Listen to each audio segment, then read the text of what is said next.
le pardon. Voilà un mot qui semble disparaître lentement, mais sûrement de notre vocabulaire. Même si le mot tend à disparaître, le besoin de pardon est loin d'avoir disparu, lui. Les efforts pour tenter d'oublier et d'ignorer les problèmes sont inutiles et vains. Qui d'entre nous peut prétendre n'avoir rien à se reprocher, n'avoir aucun besoin de pardon?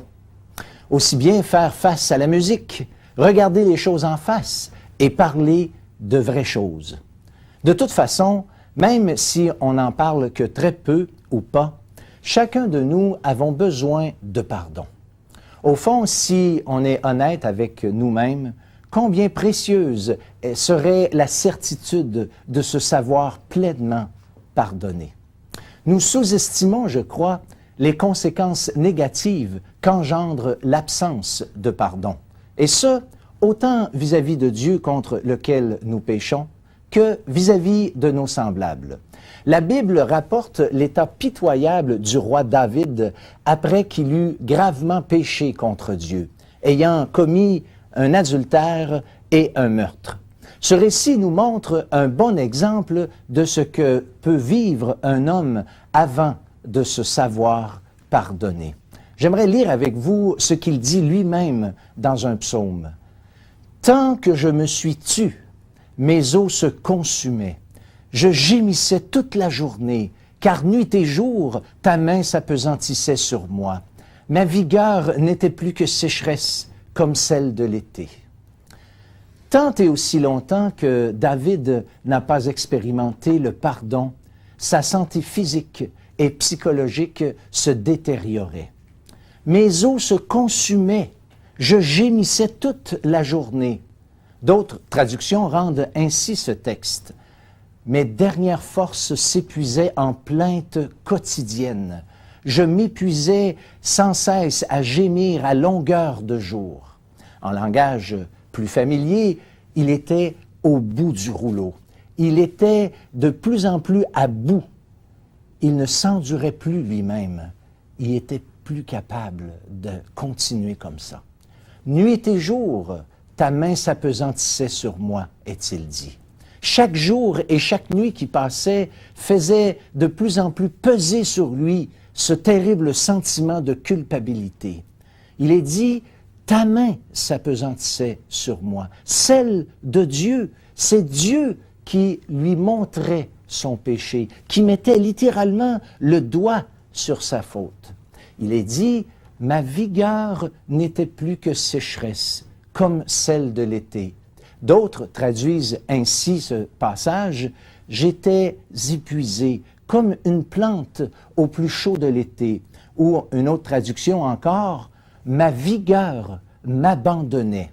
Une perte d'énergie, une fatigue extrême, le sentiment d'être accablé. Voilà ce qu'ont produit un péché, une faute dans la vie de cet homme qui n'était pas pardonné.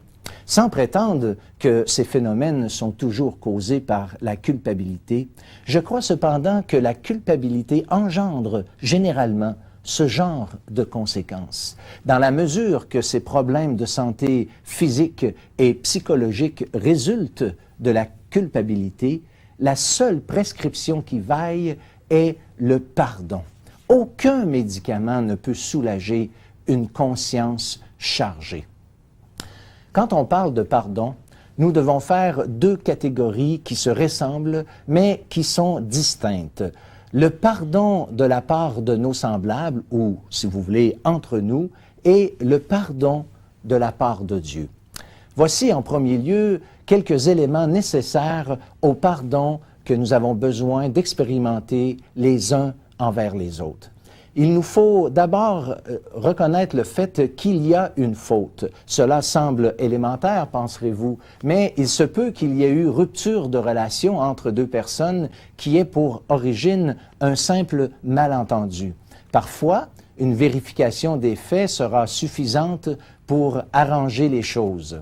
Mais il faut encore dire qu'il y a dans le cas où il y a une faute, effectivement, il est d'une extrême importance que celui ou celle qui a péché reconnaisse sa culpabilité.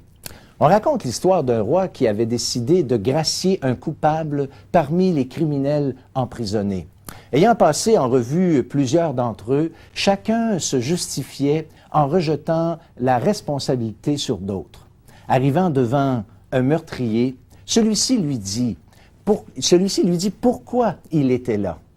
« J'ai commis un meurtre, dit-il, sans rien ajouter. » Le roi dit sur le champ, « Laissez-le sortir.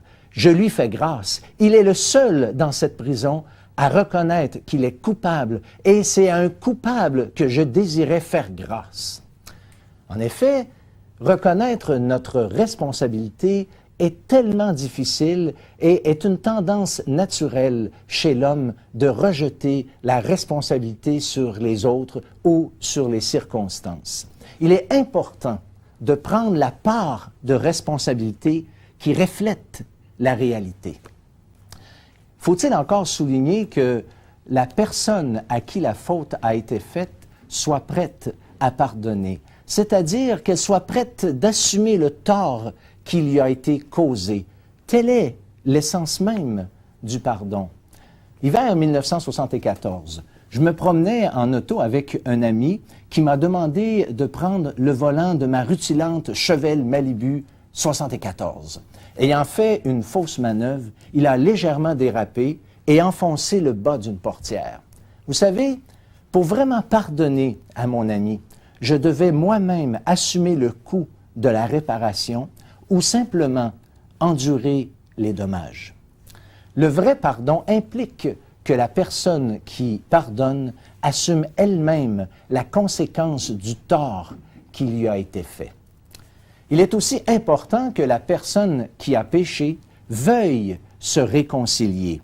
Il arrive parfois que ce ne soit pas le cas, peut-être parce qu'elle n'en sent pas le besoin ou parce que, par orgueil, l'orgueil l'en empêche ou encore toute autre raison. Finalement, la personne qui a péché doit accepter le pardon qui lui a été offert. Et ceci implique, encore une fois, que la personne qui a été offensée elle-même assurera le tort qui lui a été fait, et non la personne coupable. Maintenant que nous avons considéré les grandes lignes et les éléments essentiels que comporte le pardon entre semblables, regardons quelques instants ce qui en est du pardon de Dieu. Eh bien, le pardon de Dieu comporte les mêmes quelques éléments que je viens de présenter en ce qui concerne les relations entre les hommes. D'abord, la nécessité qu'il y ait eu faute. Eh bien, en ce qui concerne l'homme devant Dieu, la Bible est claire. Lisons ensemble ce texte. « Tous ont péché et sont privés de la gloire de Dieu. » Il ne s'agit pas seulement de reconnaître que je suis un pécheur, mais que ce fait me condamne devant la justice de Dieu.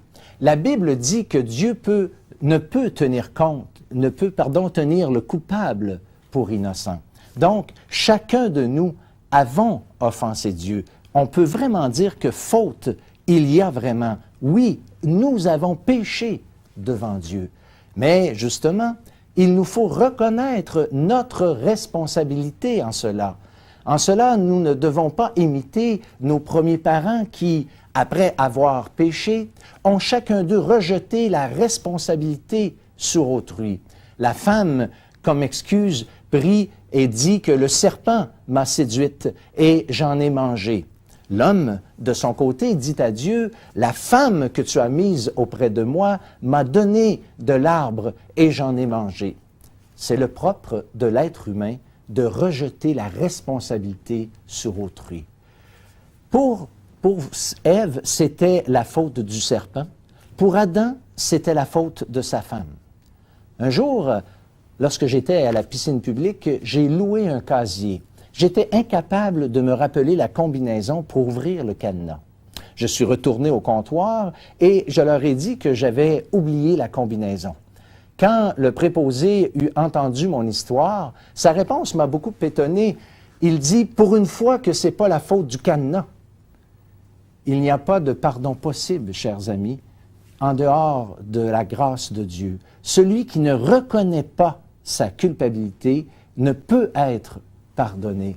Mais ce qui est merveilleux en ce qui concerne le pardon de Dieu, c'est que Dieu est prêt de nous pardonner parce qu'il a lui-même assumé le tort en payant la dette de nos péchés.